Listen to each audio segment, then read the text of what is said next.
Tapi kenapa Allah use the word afu? Okay, tengok Ghafur adalah bila kita buat dosa, Allah Subhanahu Wa Taala ampunkan dosa kita, tapi dalam kita punya report book masih ada cacatan ataupun masih ada Allah tulis dosa kita masih dekat situ. Sebab nanti dekat hari akhirat kita ada buku kan, masing-masing ada buku kebaikan yang kita lakukan, kita punya buku keburukan dosa-dosa yang kita lakukan, kita punya report book lah.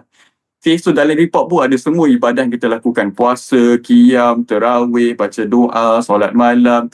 Kita pun ada buku yang dah ditulis semua dosa-dosa yang kita pernah buat.